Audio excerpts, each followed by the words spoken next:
Be ready. Start. The learned Solicitor General sought to re emphasize the fact that the present case is not a case involving disqualification or suspension of a member of the House by the Speaker during the pendency of the proceedings, but relates to disqualification proceedings pending before the Speaker, which were not being disposed of for one reason or the other. It was submitted that the fact that the Speaker had not finalized the disqualification petitions for almost a period of 2 years could not and did not vest the High Court with power to usurp the jurisdiction of the Speaker and to pass interim orders effectively disqualifying the five MLAs in question from functioning effectively as members of the House. The learned Solicitor General urged that the facts of this case would not, therefore, attract the exceptions carved out in Quixote Holoholan's case. The learned Solicitor General lastly urged that the single most important error in the impugned judgment is that it sought to foreclose the right of the Speaker to decide the disqualification petitions under paragraph 4 of the 10th schedule. The said decision was also wrong since the division bench chose to follow judgments which related to the concept of split under paragraph 3 of the 10th schedule, which today stands deleted therefrom. The learned Solicitor General submitted that there was a clear difference between matters relating to the erstwhile paragraph 3 of the 10th schedule and paragraph 4 thereof. While paragraph 3 of the 10th schedule required proof of two splits, paragraph 4 subclause 2 requires proof of only one deemed merger. The learned Solicitor General submitted that there was no concept of deemed split in paragraph 3.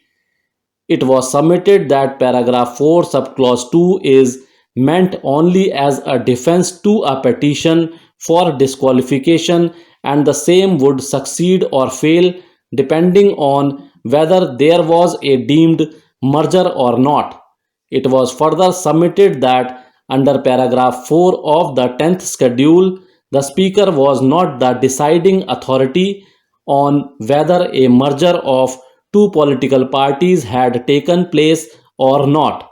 It was urged that the expression used in paragraph 4(2) of the 10th schedule for the purpose of paragraph 4 subclause 1 clearly indicates that the deeming provision is not in addition to but for the purpose of paragraph 4 subclause 1, which is entirely different from the scheme of paragraph 3, which uses the expression and, thereby indicating that a split takes place only if there is a split in the original political party and at least one third of the members of the legislative party also joined in.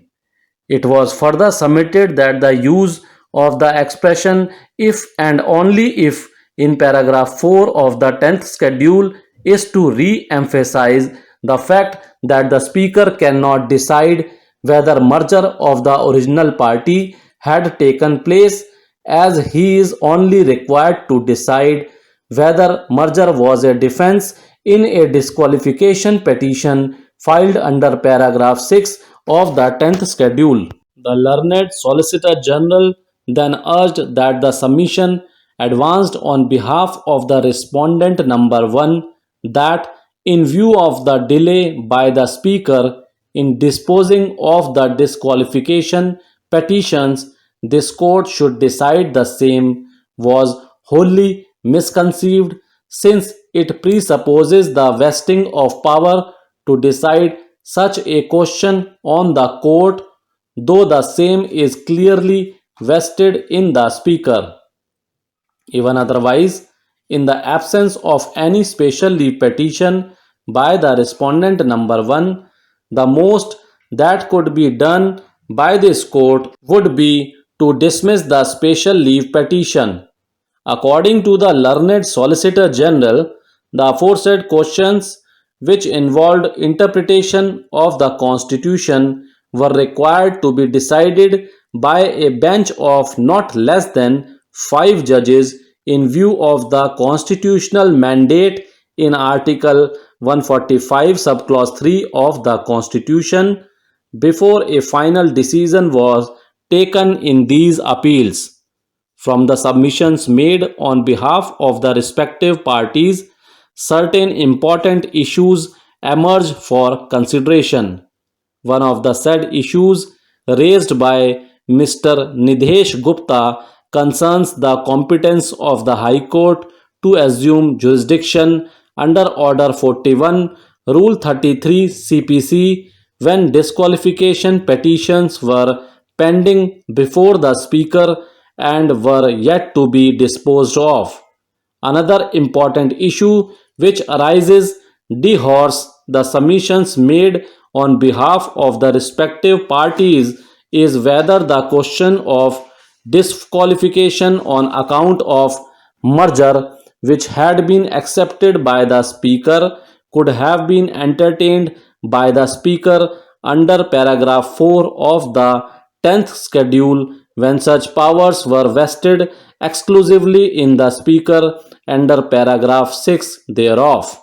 Accordingly, the main challenge to the impugned decision of the decision bench of the Punjab and Haryana High Court is with regard to the competence of the Speaker of the Assembly to decide the question of disqualification of the members of the Haryana Janhit Congress BL party on their joining the Indian National Congress Party on the basis of the letters written by the 5 members of the former legislature party. Thank you.